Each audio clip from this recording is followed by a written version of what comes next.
Let's talk Foundry stuff real quick.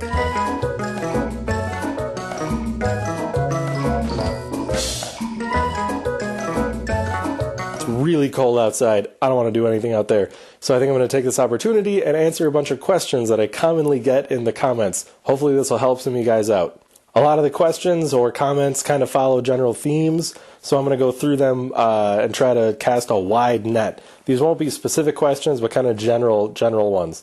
If I don't answer your question, I suggest asking below and I'll answer them, or also join the Discord server. There's a link in the description, and your questions can be answered usually by people smarter than me, so that's worth looking into. First general thing I get is a lot of questions about Foundry furnace design. How it's going to hold up, how you want to build it, that kind of thing. I'll explain that while looking at the furnaces. Multiple people have asked how the Satanite is holding up. It changed color when I was doing the aluminum bronze. I think that's sort of a common occurrence. I know things will turn yellow, KO will turns yellow if you melt brass, that kind of thing. So this sort of turned color. Still, it doesn't look like a lot of the heat gets all the way out here, because that Satanite hasn't turned this chalky color that it usually does. But overall, it's not too bad. I'm thinking my full blast death mode is a little too hot because I have this ring of glassy stuff, which I think this just looks like glass. That might be my crucible vitrifying. The whole crucible is turned to glass on the outside. So yeah, it might be a little bit too hot. Although Chirpy tells me that might be borax because of the borax flux. So this brick, which I've been using as a plinth, not coated in Satanite, it has developed a crack. So this has a thing on top of it, and it gets full blast coming right in through the hole there, the fire hole. I think it's called a tweer. That hits it right there. And as you can see, 2800 degree brick, totally fine, except for the crack. Ooh, there's like leaves and junk in here. Not cool. Also the Satanite, sometimes it cracks away. I think there's some expansion and contraction of the bricks when it heats and cools, and this coating is very thin. So yeah. Don't be surprised if that happens to you if you use Satanite. Otherwise, it looks pretty good. I mean, it's handling the heat. It's not crumbling apart. It just turned kind of yellowy. The steel top has held pretty well. These handles have held pretty well. If I flip it over, you see the same color change has happened down here. And again, the Satanite has gotten a little crumbly with the different bricks. Also, the steel has turned some pretty colors. Pretty cool. I have the lid far away from the other thing because I'm still cleaning. I clean up after every project. That became the handle on the hammer. That brings us to this, the original one. If you remember, this was a King of Random plaster sand mini metal foundry that died, so I redid it in castable refractory cement from Menards. People have asked me a few things on that video. It's my most watched video, which I kind of don't like because I like my later videos a lot better. But the castable refractory lid has held up very well. It's a bit crumbly, but not terrible. This bottom part has held up exceedingly well. If you remember, this is the stuff I used from Menards. Castable refractory cement. One of the comments I get, your walls are too thin. This material doesn't insulate for crap. Like, it's terrible. It's worse than plaster. So thin walls don't really matter so much because it's garbage anyway. Another point, people ask if they can use normal cement, normal concrete, like Quikrete. I would say no. No, do not use Quikrete or concrete. This is designed to handle the stress, the heat, the expansion, the contraction. This can handle it. Normal concrete not designed to handle 2,000 degrees. Also, normal concrete can absorb and hold water, and you don't want water or moisture anywhere near it. So even this, you have to keep this out of the rain.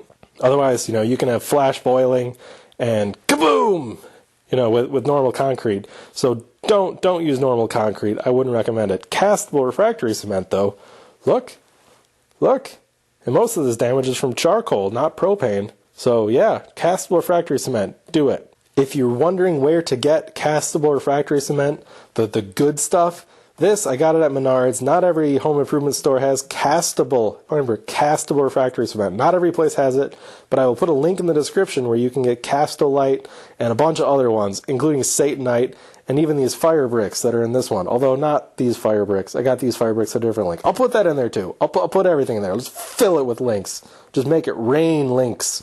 Cool, huh? Yeah, I haven't recorded that part yet, so I don't know what he said. Don't trust him. Second comments I get, usually about the burner. Here it is. If you watch the burner build videos, this is like an Oliver upwind burner, and this is a bunch of crap that I duct taped to it. This works pretty well, although there's a more popular one out, the rail burner or whatever. Make one of those. Don't make this contraption. But this works awesome for me. Basically, I can operate it in a few modes. There's sort of a low power mode without the forced air with the holes open and pretty high pressure. I do not have a regulator. I do have a regulator. I don't have a gauge, so I don't know what pressure I'm running, but it's usually like maximum, so 30 psi when I'm melting copper. The max power mode, hair dryer on, holes open, and burner on max is pretty intense. It almost doesn't seem safe, and it's deafening, but it works very well. But like I said, don't build this burner. Build someone else's, the rail burner. Do that one. There's much less duct tape and stolen hair equipment on a rail burner. Next comment, people asked about the flare, or they commented about the flare.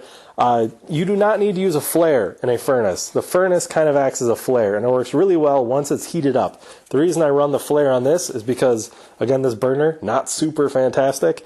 I can run it wide open before everything heats up, and that lets it heat up a lot quicker. That's why I run the flare. The flare kind of stabilizes it while it's cold. Once it's hot, it probably wouldn't matter at all. But I made the hole big enough for the flare. I'm not going to take it off once it heats up because it's going to be super hot. And yes, it's starting to look kind of cruddy because it's burning hot when I take it out of the furnace.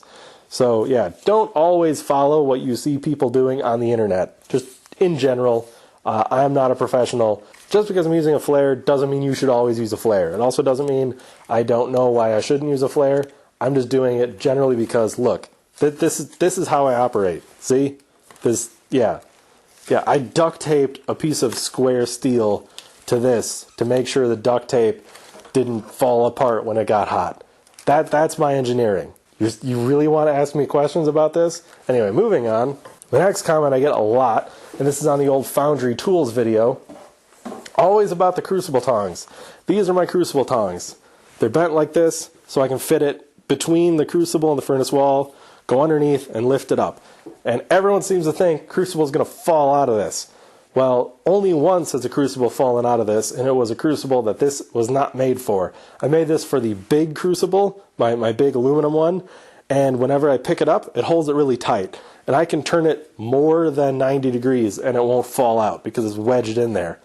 The one time it did fall out was the copper crucible, which is too small, and it doesn't fit in these tongs, so what I do, I set this on the concrete and I stomp on it until it's closed enough to hold that smaller crucible. That's the only one that fell out, and I was like doing this to try to get the last bit of aluminum bronze out of it when I was doing the ingots. That's the only time the crucible's fallen out of these.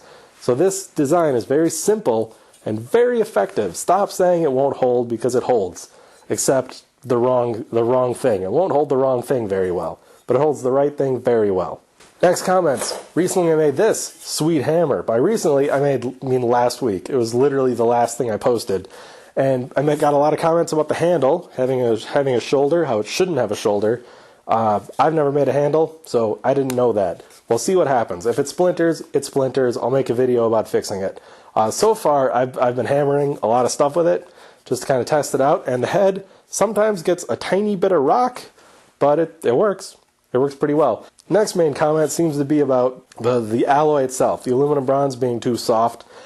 Do not confuse aluminum bronze with brass. You can get brass hammers, and they're basically meant to be like soft hammers, like they got a lot of weight, and they're soft. Another cool thing, brass doesn't have the bounce like a steel hammer. It acts a little more like a dead blow hammer. This kind of does too, although brass will stay soft. I mean, it work hardens a bit, but not much, so it will always be soft, and eventually it'll mushroom out. Aluminum bronze, when it first comes out, it's kind of soft, and it work hardens really quick. That's why I was hammering the faces. Well, I hammered both of them quite a bit to make them nice and hard. And when aluminum bronze work hardens, it is extremely hard. We're talking like steel kinds of hardness. Maybe not hardened steel hardness, but very hard. So not quite like brass. And you can buy aluminum bronze tools. They're very special tools. And I don't mean like a soft aluminum bronze hammer. I mean like, yes, aluminum bronze hammer, but also wrenches and stuff, like really, really hard wrenches. And the reason they do that is because aluminum bronze is non-magnetic and non-sparking, so they're very useful. But they make it out of aluminum bronze and not brass, because brass is too weak. That's why they make aluminum bronze stuff. I didn't make a steel hammer, which admittedly is probably better than an aluminum bronze hammer, but I didn't make a steel hammer because I can't make a steel hammer. I can make aluminum bronze. I'll have to update you on this on the long term, the more I've used it, but aluminum bronze should be tough enough.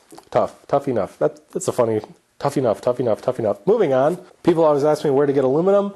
Scrapyard. Sometimes scrapyards will let you buy stuff or just take stuff. Cans, not a very good place to get aluminum. It's fairly pure, some magnesium in it, not very good. Extrusions get you very pure aluminum, like I use a screen door extrusions.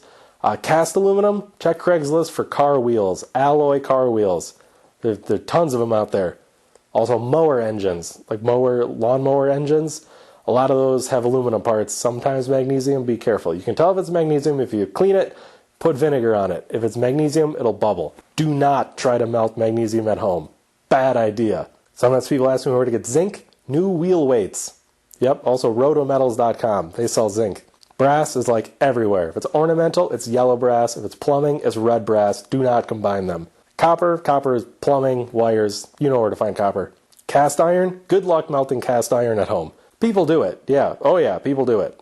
But I wouldn't suggest it. Steel, you can't cast steel. It's pretty tough. Major foundries use huge induction furnaces, and there's a lot of work that goes into casting steel. Forge steel. It's easier to forge it. The general shop update, the van behind me, don't look. Spoilers, the video's not all edited on that yet. Some people ask what I'm going to forge. Probably hooks. Hooks first. SW Dweeb, the other guy who made the hammer, sent me these cool hooks. Forged hooks that he made. So that's cool. Thank you very much for that. Some people have asked me where they can send stuff. I'm working on it. P.O. Box, I'm working on it.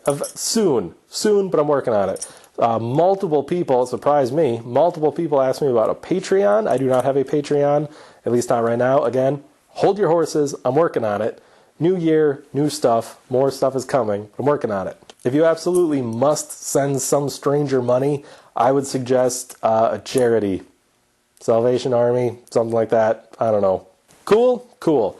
It is freezing out here, so I'm going to go inside and warm up and then try to find a garage heater that's not too expensive because, man, is it cold. Everything's freezing solid.